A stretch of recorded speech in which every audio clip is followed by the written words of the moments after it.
오늘은 룻기 강의 7번째 멈추지 않는 하나님의 은혜, 이런 제목으로 말씀을 나누도록 하겠습니다. 자, 오늘은 설교 시작을 밥 먹는 이야기로 좀 시작을 하겠습니다. 지금은 종영했지만 2016년부터 2020년 2월까지 한 방송국에서 한 끼 줍쇼라는 프로그램을 방영했습니다. 보신 적 있으시죠?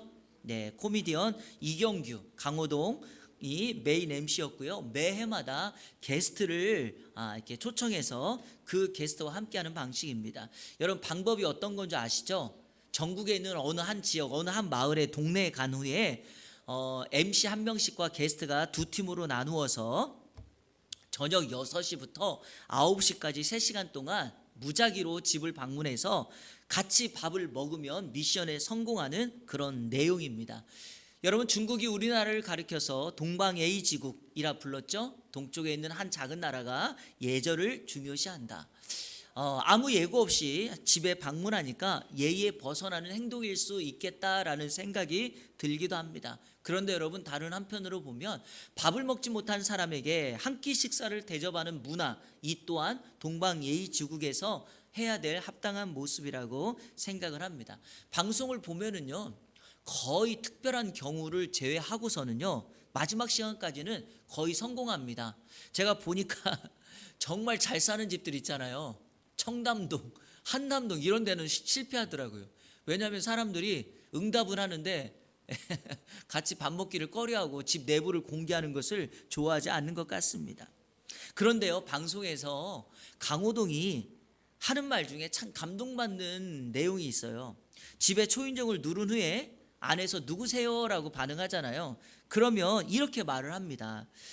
함께 식사를 하면 식구라고 하는데 오늘 저의 식구가 되어주시겠습니까? 이렇게 질문해요. 보신 적 있으신가요? 없으면 오늘 가서 되돌려보기 한번 해보세요. 이렇게 물어요. 그러면 집안에서요, 이미 밥을 먹었거나 함께 할 수 없는 여건이 되면 이렇게 말을 해요. 어떡하지요? 이렇게 말해요. 거절하겠다는 거고요. 자, 식구로 허락을 하는 사람들은 이렇게 말합니다. 네, 기꺼이 식구가 되겠습니다. 이렇게 말을 합니다. 여러분, 식구라는 말이 뭡니까? 식구, 밥식자의 입구자를 썼어요. 단어 의미 그대로 보면 입으로 밥을 먹는다는 뜻이잖아요. 이 식구라는 말을 사전적인 의미로 같은 집에 살며 끼니를 함께하는 사람, 그래서 같은 집에 살면서 함께 끼니를 해결하는 사람들이에요. 요즘 같은 시대에는요, 같은 집에 살아도 끼니를 함께 하지 못하니까 식구가 아니라 남처럼 사는 사람들이 많습니다. 그런데 또 반대로요, 같은 집에 살지는 않지만 주변 이웃과 참 우애가 좋아서 자주 모여 끼니를 함께하는 사람들, 그런 사람들 식구다라고 표현할 수 있겠습니다. 이런 의미에서 누군가와 식사를 함께 한다는 것은요, 한편으로는 그 사람과 가족이 된다라는 거예요. 그래서 가만 보니까 교회에서 밥 먹는 문화가 참 중요해요. 저희 교회도요, 코로나 이후에 밥을 함께 먹지 못하니까 정말 마음이 식어지고 있는 것 같다는 느낌이 들 정도로 참 섭섭합니다. 그런데 여러분 보세요. 교회에서 예배를 마치고 함께 은혜를 나눈 다음에 영의 양식을 먹고 난 이후에 육의 양식을 먹으면서 서로 교제하니까 정말 그때 느끼는 감정이 뭐죠? 야, 우리 식구구나, 가족이구나, 이런 걸 느끼지 않습니까? 그러니까 여러분, 가족이 된다는 말은요, 매우 성경적인 표현이라고 생각이 됩니다. 우리가 예수님을 믿는 순간 우리의 신분이 하나님의 자녀가 되었죠. 그리고 우리가 교회 다니는 공동체의 일원이 되었어요. 여러분, 교회 공동체의 일원이 되었다는 것은 교회의 가족이 되었다는 말입니다. 그래서 그런지는 몰라도 성경에서 잔치라는 식탁의 이미지를 굉장히 많이 사용함으로 인하여 하나님의 자녀된 우리가 하나님 나라의 천국 백성이 되었고 하나님의 천국 잔치에 참여하는 존재가 되었다는 표현을 매우 많이 그리고 자주 하고 있습니다. 이와 관련되어 가장 중요한 대표적인 성경 구절 하나만 볼게요. 예수를 믿는 순간 하나님의 자녀가 되어 공동체에 참여했다는 것과 함께 우리 인생의 마지막 때에도 우리가 하나님의 천국 잔치에 참여한다는 매우 중요한 말씀입니다. 자, 요한계시록 21장 26절 우리 같이 한번 읽어볼게요. 시작. 사람들이 만국의 영광과 존귀를 가지고 그리로 들어가겠고 무엇이든지 속된 것이나 가증한 일 또는 거짓말하는 자는 결코 그리로 들어가지 못하되 오직 어린 양의 생명책에 기록된 자들만 들어가리라. 천국에 누가 들어가요? 어린 양의 생명책에 기록된 사람들. 이것을 오늘 설교의 표현대로 말한다면 하나님의 자녀, 하나님의 가족된 사람들만 천국에 들어가서 그분이 벌려주시는 천국의 잔치에 참여할 수 있다라는 것이죠. 사랑하는 여러분, 저와 여러분들이 처음부터 천국 잔치에 참여할 수 있는 자격을 갖춘 사람들입니까? 그렇지 않죠. 우리는 자격이 없었지만 하나님의 멈추지 않고 넘치는 은혜가 우리에게 베풀어 주셔서 우리는 예수님을 믿었고 하나님의 자녀로서 천국 잔치에 참여하게 되었습니다. 그리고 그 천국 잔치에 참여한 우리가 놀라운 사실은 그분과 함께 천국에서 뭐 한다는 거예요? 식탁에 함께 앉는다는 거예요. 그리고 그 주님과 함께 왕노릇 한다는 것이 성경의 메시지입니다. 이 사실을 믿으십니까? 믿으셔야 합니다. 왜냐? 이것은 성경의 기록이고 성경의 약속이고 우리 하나님께서 우리에게 베풀어 주시는 식구, 즉 가족된 이미지로 우리에게 이렇게 허락해 주시겠다 약속했기 때문이죠. 그런데 여러분, 오늘 본문에 보니까 보아스라고 하는 사람이, 자, 우리가 룻기를 통해서 살펴보는 이 보아스라는 사람이 룻에게 은혜를 베푸는데 이 은혜가 멈추지 않고 넘치는 풍성한 은혜가 나타나고 있으며 오늘 성경 말씀을 읽어보니 보아스가 룻을 자기 식구처럼 생각하는 하나님의 은혜가 나타나고 있다는 겁니다. 그래서 오늘 이 말씀을 중심으로 어떻게 보아스의 은혜가 룻에게 멈추지 않고 넘치게 나타났는가? 자, 오늘 이 말씀은 이렇게 이해하시면 되겠습니다. 하나님께서 우리들을 보아스가 룻에게 은혜를 베풀었던 것처럼 하나님이 우리에게 은혜를 베푸는 말씀으로 받으시면 하나님의 은혜가 이번 한 주간 넘쳐날 줄로 믿습니다. 첫째로 룻과 함께 식사를 합니다. 다시 말하면 보아스가 룻을 자신의 식사 자리에 초대합니다. 자, 14절 보십시오. 제가 읽어볼게요. 식사할 때에 보아스가 룻에게 이르되 이리로 와서 떡을 먹으며 내 떡 조각을 초에 찍으라 하므로 룻이 곡식 빼는 자 곁에 앉으니 그가 볶은 곡식을 주매 룻이 배불리 먹고 남았더라.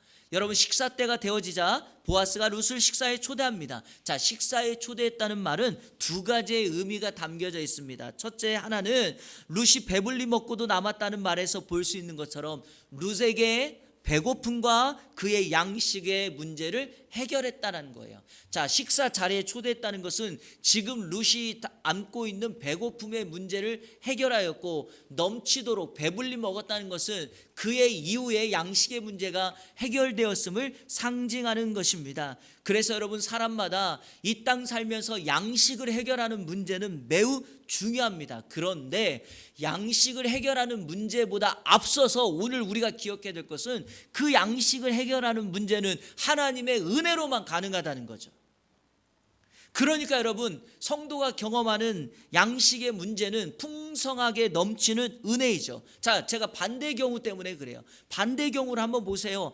여러분, 남들보다 더 열심히 충성하고 더 열심히 일합니다. 시간도요, 새벽같이 일어나서 늦게까지 일합니다. 그럼 여러분, 내가 남들보다 열심히 오래 일했으면 내가 먹는 양식이 남들보다 더 많아야 되잖아요. 그러나 그렇지 않는 경우가 허다하다는 경우예요. 왜요? 새는 경우가 있으니까요. 어떤 사람은 추수만 하면 강풍을 만나가지고요, 또 어떤 사람은 갑자기 해충을 만나가지고요, 농사가 다 망쳐집니다. 여러분, 강풍, 해충 이런 거 인간의 노력으로, 인간의 방법으로 막을 수 있는 건 아니지요. 그러니까 우리가 양식의 문제를 해결해서 풍성히 먹는 것은 우리가 노력하는 거에 앞서서 하나님의 전적인 은혜라는 것을 알 수 있습니다. 이번 한 주간 이 은혜가 우리 성도님들 가정과 인생 위에 넘쳐나기를 주님의 이름으로 축원합니다. 그래서 우리는 예수님의 가르침을 다시 한번 기억해야만 합니다. 마태복음 6장 31절 32절. 그러므로 염려하여 이르기를 무엇을 먹을까, 무엇을 마실까, 무엇을 입을까 하지 말라. 이는 다 이방인들이 구하는 것이라. 너희 하늘 아버지께서 이 모든 것이 너희에게 있어야 할 줄을 아시느니라. 하나님이 우리가 있어야 될 거, 우리의 필요한 거 다 아십니다. 그러니까 무엇을 먹을까, 마실까, 입을까 염려하지 말래요. 저는요, 이 말씀 준비하다가 제가 속으로 이렇게 웃으면서 생각했던 것이 있었어요. 그래서 우리는 메뉴만 고르면 되겠구나. 옷도 상품만 고르면 되겠구나. 이런 생각이 번쩍 들더라고요. 왜? 하나님이 다 채워주신다고 했으니까. 여러분, 식사에 초대했다는 말의 또 다른 의미가 무엇일까요? 그 식사를 초대한 사람과 같은 수준, 같은 신분, 그리고 신분이 회복된다는 거예요. 룻이 이방 여인이었지만 보아스의 식탁에 앉는 순간 룻은 이제 보아스와 같은 신분이 됩니다. 그리고 여러분, 밥만 먹는 게 아니라 초도 찍으라고 하지 않았습니까? 이와 같이 세밀한 보아스의 성격과 룻을 향한 은혜가 지금 하나님의 은혜처럼 룻에게 대표적으로 전달되고 있다는 거죠. 자, 여러분, 식사를 함께함으로 같은 신분이 되었다는 내용을 우리가 성경에서 두 곳만 보면 이해할 수 있어요. 대표적인 것이 예수님이죠.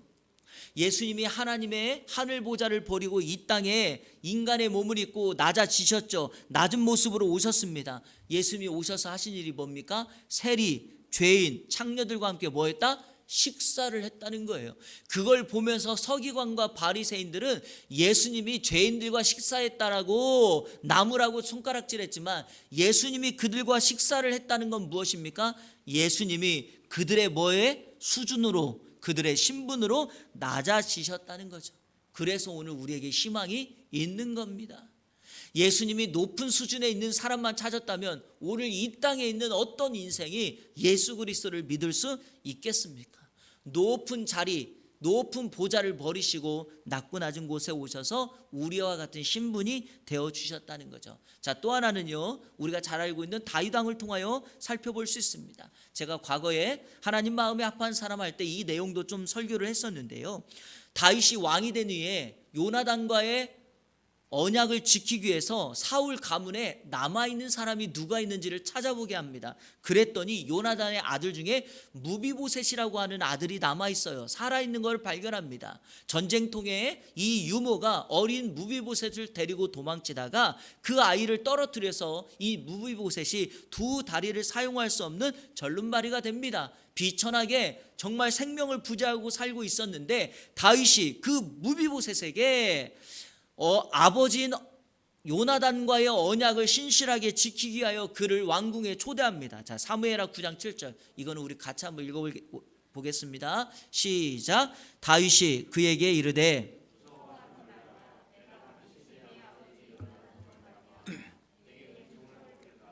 내가 내 할아버지 사울의 모든 밭을 다 내게 도로 주겠고 또 너는 항상 내 상에서 떡을 먹을지니라 하니. 여러분, 뭐라고 말합니까? 너는 항상 내 상에서. 여러분, 다윗의 상이 어떤 상입니까?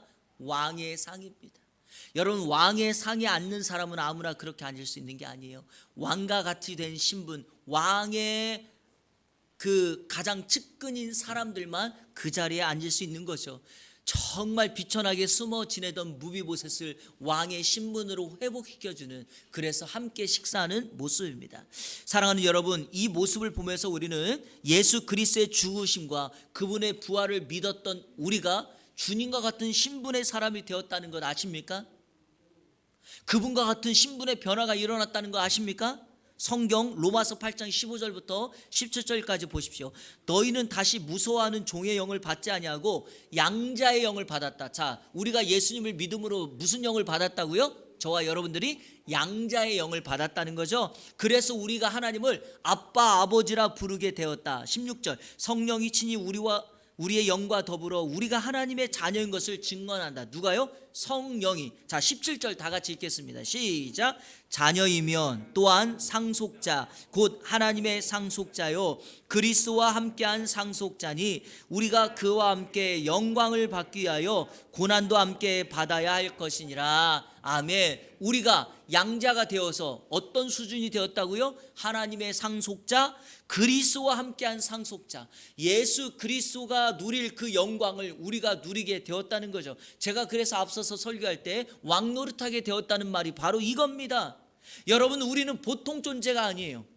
예수 믿기 전에는 정말 마른 막대기 같았고 날아가는 겨와 같은 존재였지만 예수 그리스도를 믿는 순간 하나님의 양자, 그분의 상속자가 되어서 예수 그리스도와 함께 저 천국에서 왕노릇하는 신분의 사람이 되었습니다. 그러므로 사랑하는 성도 여러분, 하나님의 상속자인 우리가 이 세상 살면서 세상의 양식에 목숨을 건다든지 그것 때문에 피폐해져서 누군가와 싸운다든지 한다면 진정한 하나님의 상속자로서의 합당한 삶의 모습이겠습니까? 이번 한 주간 하나님의 상속자로서 신분에 합당한 삶을 살아가는 저와 여러분 다 되시기를 주의 이름으로 축원합니다. 둘째로 보아스가 룻에게 베풀었던 멈추지 않는 은혜, 어떻게 나타났는가? 단 사이에서 죽게 하고 책망하지 말라 합니다. 단 사이에서 죽게 하고 책망하지 말라. 자, 우리 15절 말씀 함께 읽겠습니다. 시작. 룻이 이삭을 주우러 일어날 때에 보아스가 자기 소년들에게 명령하여 이르되 그에게 곡식단 사이에서 죽게 하고 책망하지 말며. 식사를 마치자 룻이 다시금 이삭을 주우러 갑니다. 저는요 이 말씀 보면서 참 감동됐어요.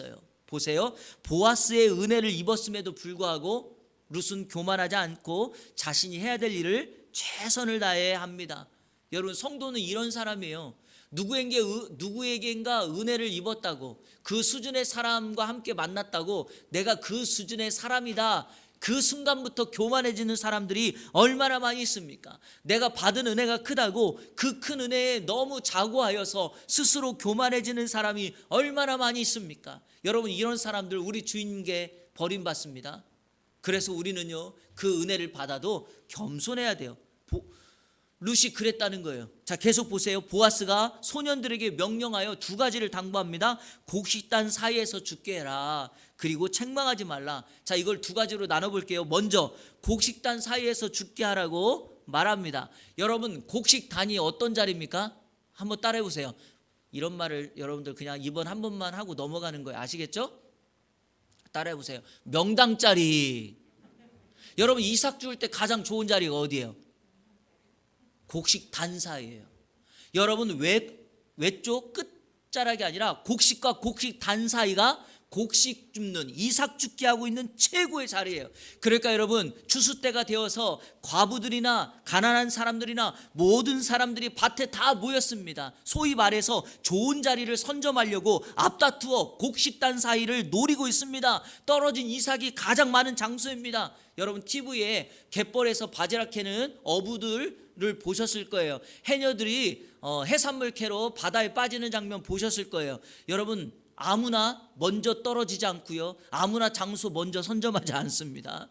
TV에 보면은요 꼭 먼저 바다에 빠지는 해녀가 있고요, 바지락 주스러 갈 때도 꼭 누군가가 먼저 나는 저기로 가겠다고 말하는 분이 있어요. 이런 걸 가르쳐서 뭐라 그래요? 선입점, 짬밥. 연륜이 높은 사람들이 그렇게 가는 거예요. 여러분, 룻은 굴러온 돌 아닙니까? 그것도 피부도 다르고 이방 사람이잖아요. 그런데 하루아침에 그랬던 룻이 보아스와 밥 한 끼 먹더니 곡식단 사이를 차지하게 됩니다. 그래서 보아스가 앞에 곡식단 사이에서 죽게 하라고 말한 후에 다음 얘기를 두 번째로 당부한 거예요. 두 번째 당부가 뭐였어요? 책망하지 말라라는 겁니다. 책망하지 말라. 여러분, 다른 사람들의 시선을 넘어 시기와 질투를 받을 게 뻔합니다. 보아스의 당부가 없었다면 일하는 소년들조차도 룻을 책망했을 거예요. 감히 어디 너 같은 게 여기 오냐고 말했을 거예요. 여러분, 드라마 보셨죠? 누군가 이런 자리를 딱 앉으면 옆에 있는 사람이 바로 하는 말이 뭐예요? 무슨 백을 썼나? 뇌물을 썼나? 근데 여러분, 보아스의 당부가 있었기 때문이죠. 책망하다는 말은 부끄럽게 하다 상처를 입히다는 거예요. 그러니까 보아스가 소년들에게 뭐라고 말하죠? 룻을 절대로 창피 주지 마라, 모욕 주지 말라, 상처 입히지 말라라고 당부하고 있습니다. 룻에게 조금이라도 마음에 부담이 없도록 보아스가 배려하고 넓은 아량과 은혜를 베푸는 거죠. 여러분, 얼마 전 한 TV 예능 프로에서 소개된 서울 마포구 망원동의 치킨집이 지금 엄청난 화제가 되고 있습니다. 보셨을 거예요. 철인 홍대 7호점, 그곳을 운영하는 젊은 사장 박재희, 사진 한번 보세요. 이런 젊은 사람이에요. 1년 전에 코로나가 막 시작될 무렵에 장사가 너무 되지 않아 한가하게 있을 때였는데 가게 앞에서 형제 두 명이 실랑이를 벌이고 있는 모습을 보게 됩니다. 가만히 들어보니까 어린 동생이 형한테 치킨을 사달라고, 치킨 먹고 싶다고. 이게 참 보니까요, 여러분, 엘리베이터나 어느 이렇게 집에 이렇게 가다가 갑자기 치킨 냄새 맡으면은요, 치킨 먹고 싶어요. 짜장면 냄새 맡으면 짜장면 먹고 싶어요. 그냥 못 지나가요. 그렇죠? 그래서 저도 어제 치킨을 먹었어요. 근데 실랑이를 들어보니까 동생이 치킨을 사달라 그러는데 형이 5,000원밖에 없으니까 안 돼라고 한 거예요. 그래서 형이 어렵사리 사장님이 보고 있는 데를 앞에서 5,000원어치만 치킨을 달라고 했던 거예요. 그 모습을 지켜본 이 박재희 사장이 그 어떻게 5,000원어치만 줍니까? 두 사람이 충분히 먹을 수 있는 세트 메뉴를 대접했어요. 갈 때는 돈도 받지 않고요, 명함을 지어주면서 닭은 언제든지 해줄 수 있으니까 치킨이 먹고 싶을 때 오라고 말했습니다. 형제 중에 동생은요, 이후에도 몇 차례 와가지고 치킨을 먹고 갔고요, 이 동생이 머리가 덥수룩한 걸 보고 이 박재희 사장이 미용실에 데리고 가서 동생의 머리를 잘라준 거예요. 여러분, 만약에요, 이 박재희 사장이 이 두 형제에게 치킨 사준 거 생색내고 소문내려고 했다면 여러분, 배려가 있겠습니까? 그런 게 없으니까 생색도 내지 않고 머리도 기꺼이 잘라주고, 여러분, 그렇게 하는 거 아니겠습니까? 이런 배려 때문에 그 상대방도 상처를 받지 않는 거죠. 보아스가 지금 룻에게 그렇게 하고 있는 거예요. 룻이 충분히 상처받을 만한, 주변 사람들로 인하여 말을 들을 만한 사랑인데 보아스가 미리 다 준비해서 당부의 말을 주는 겁니다. 꾸짖지 말라, 거기서 죽게 해라. 그러니까 이 은혜가 룻에게 임한 거 아닙니까? 저는 이걸 보면은요, 하나님이 우리 인생을 향한 은혜는 정확해요. 이렇게 나타나요. 우리의 모든 부분, 작은 부분, 세밀한 부분까지 아시기에 우리가 생각지도 못했던 것에 하나님은 은혜를 베푸시는 겁니다. 오늘 이 은혜가 여러분 모두 가운데 한 주간 임하기를 축원합니다. 멈추지 않는 보아스의 은혜 세 번째, 곡식다발을 뽑아서, 의도적으로 뽑아서 룻으로 죽게 하고 꾸짖지 말라고 합니다. 곡식단을 의도적으로 뽑아서 땅에 떨어뜨리라고 말합니다. 자, 16절 보세요. 우리 같이 읽겠습니다. 시작. 또 그를 위하여 곡식다발에서, 여기요, 원래 또 그를 위하여 곡식다발에서 의도적으로 뽑아서 이렇게 말이 되어 있어요. 의도적으로. 자, 여러분, 제가 밭에서 이삭 죽게 하는 방법을 소개해 볼게요. 앞에서요, 낯을 든 사람이요, 곡식을 이렇게 베요. 그럼 바로 뒤따르는 사람들이 그 벤 곡식을 어떻게 하죠? 묶어요. 끈으로 묶어요. 주로 소년들이 그 일을 많이 해요. 묶어요. 그러면 그 뒤에 누가 따라와요? 이삭 죽게 하는 고아나 과부들이 따라와서 바닥에 이삭이 떨어지면 그걸 줍는 거예요. 자, 여러분, 어느 사람마다 한 해의 내 농사의 그 수고를 가을에 추수 때에 맺습니다. 자, 그러니까 여러분, 추수 때 한 해의 수고를 결심 맺을 때 곡식단을 많이 하기 위해서 사람들은요, 아무나 그 곡식단에 데리고 와서 베게 하지 않아요. 소위 말하는 전문가, 좋은 사람, 열심히 일하는 사람, 곡식을 베도 알 하나 떨어뜨리지 않는 이런 사람들을 데리고 가서 곡식을 베게 하고, 여러분, 달인 보셨죠? 달인?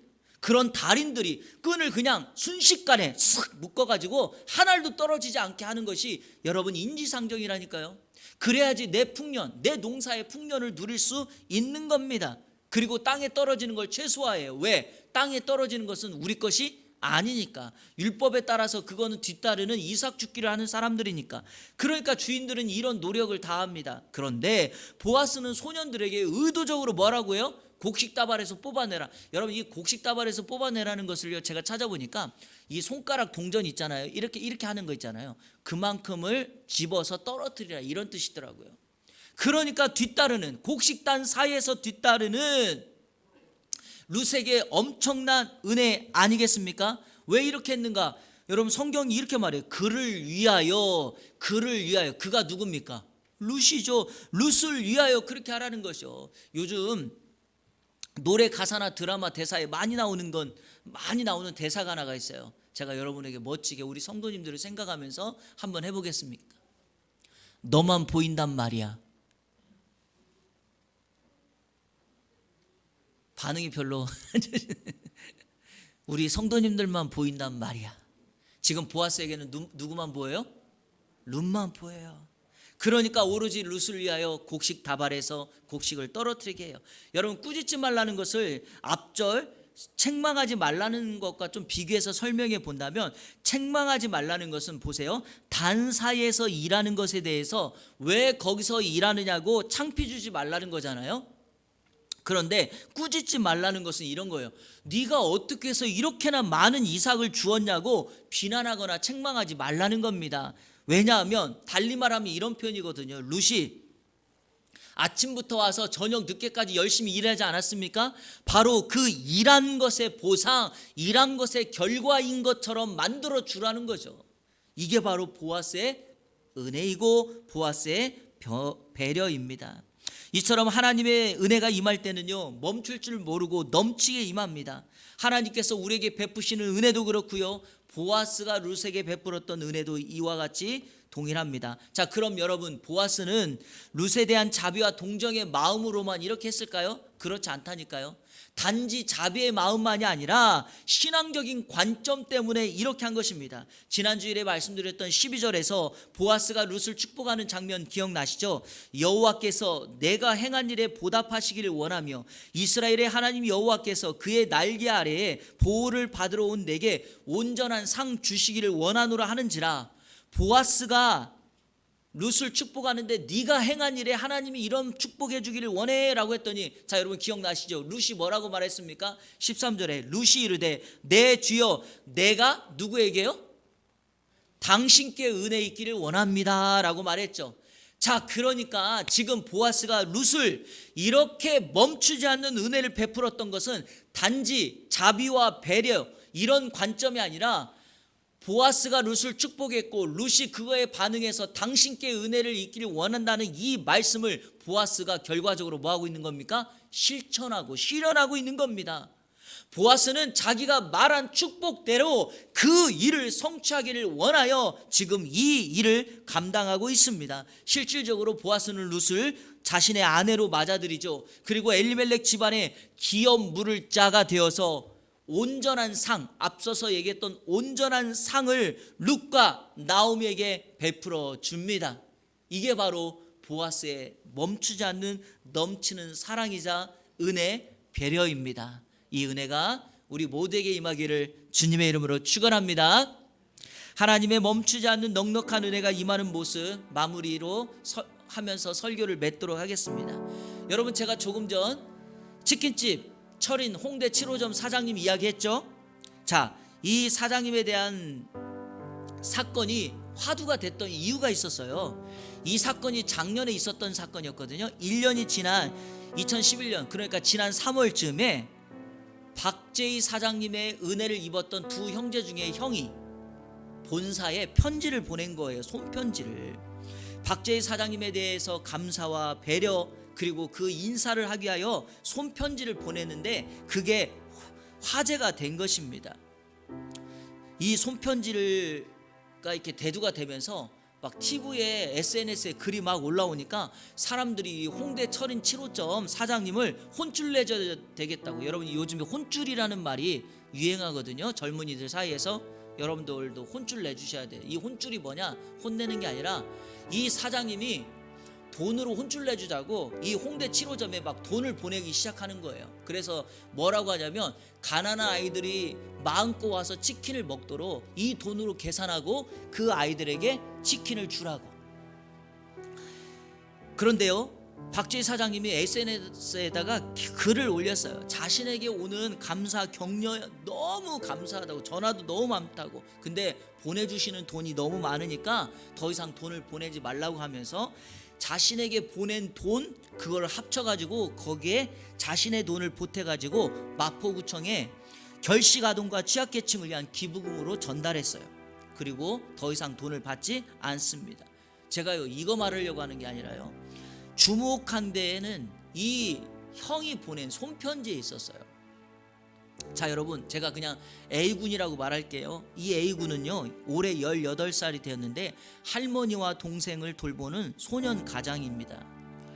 나이를 속여가면서 택배 상하차 하는 일을 하면서 생활비를 벌고 있어요. 그런데 올해 코로나가 엄청나게 심해지는 상황 속에서, 작년과 올해 넘어가는 상황 속에서 자신에게 자비를 베풀어줬던 치킨집 사장님이 걱정된 거예요.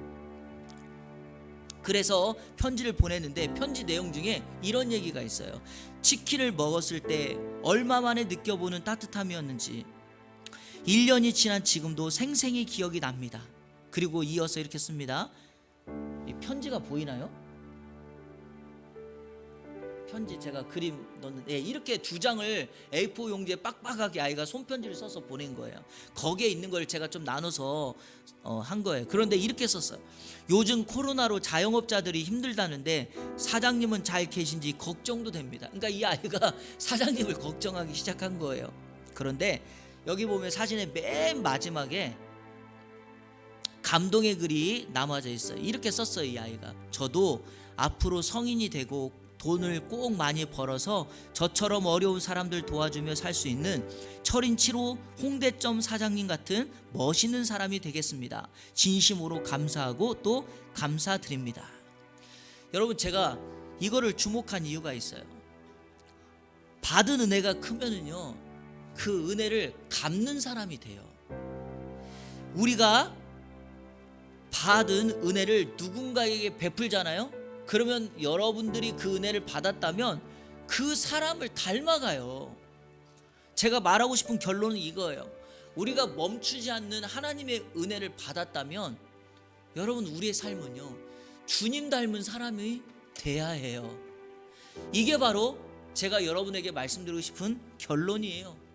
하나님의 은혜를 충분히 받고 우리 하나님을 금바의 얼굴처럼 매일마다 바라보는 저희들이 하나님은 하나님대로 섬기고 세상에서는 내가 살고 싶은 대로 살아간다면 그게 진정한 신앙인의 삶이겠습니까? 아니죠. 이 소년도 받은 은혜가 너무 커서 그때를 기억해서 나도 우리 사장님과 같은 사람 되겠다고 이렇게 말하는데, 우리가 하나님의 그 멈출 수 없는 넉넉한 은혜를 받았음에도 불구하고 지금 당장에 내 손에 쥐어지는 것이 없다고 하나님을 원망하고 불평하면 되겠습니까?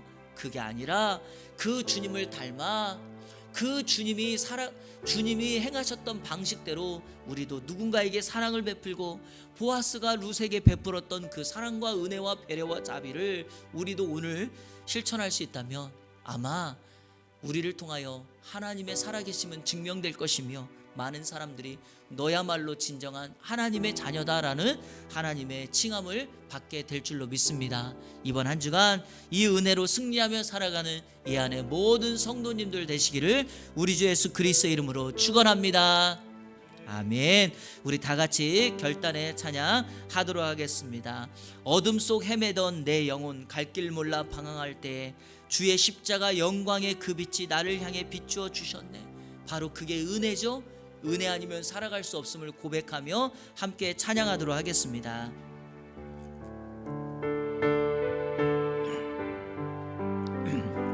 어둠 속 헤매이던 내 영혼 갈 길 몰라 방황할 때에 주의 십자가 영광의 그 빛이 나를 향해 비추어 주셨네. 주홍빛보다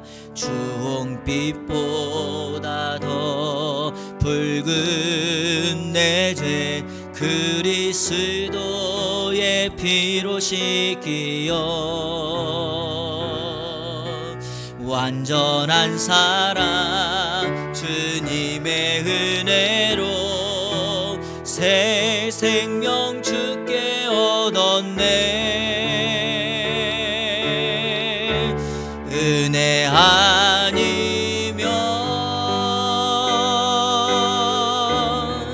나서지 못하네. 십자가에 능력 아니면 나서지 못하네. 은혜 아니면, 은혜 아니면 나서지 못하네.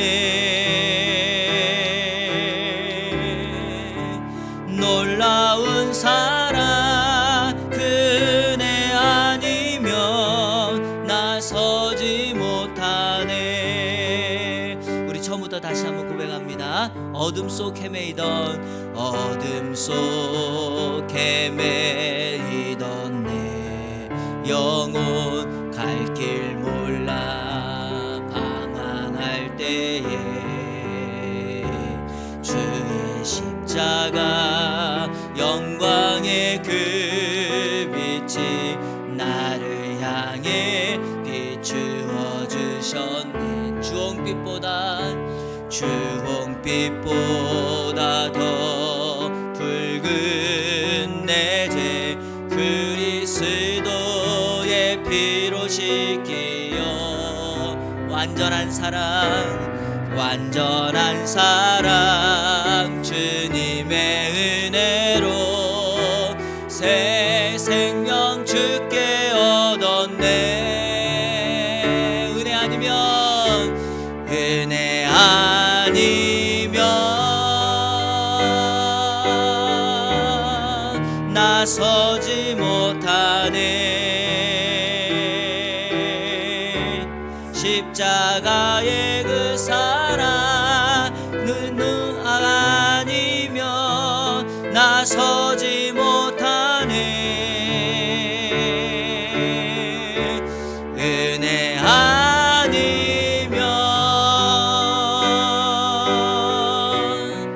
나서지 못하네. 놀라운 사랑 그 은혜 아니면 나서지 못하네. 은혜 아니면 나서지 못하네. 은혜 아니면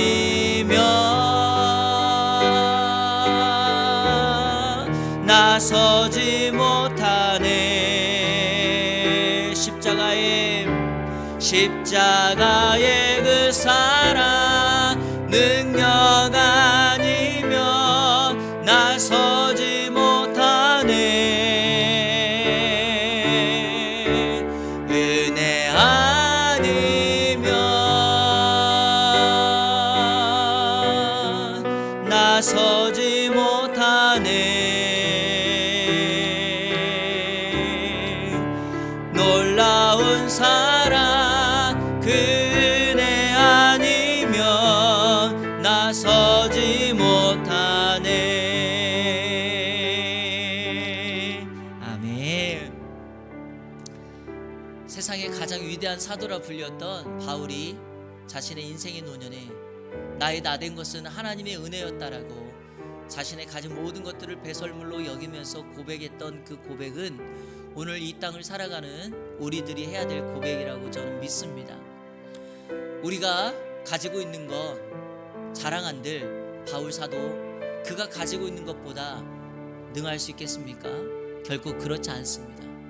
그럼에도 불구하고 그가 그렇게 고백했던 것은 하나님의 은혜가 그 모든 것을 덮기 때문이고, 우리가 주님을 만나기 전까지 우리의 모습은 죄인 중에 괴수였다고 말할 정도로 우리는 엄청나게 큰 죄인이었기 때문입니다. 그런 우리를 하나님이 죄 있다 말하지 아니하시고 하나님의 자녀라고 말씀하시면서 그 은혜를 위통하는 삶을 살도록 저희들을 부르셨습니다.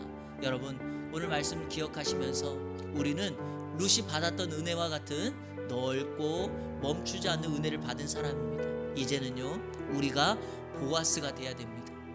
주변에, 세상에, 아니 우리 가정만이 아니라 주변에 어렵고 힘든 사람들을 나누고 베풀고 섬길 수 있는 것이 진정한 하나님의 자녀의 모습입니다.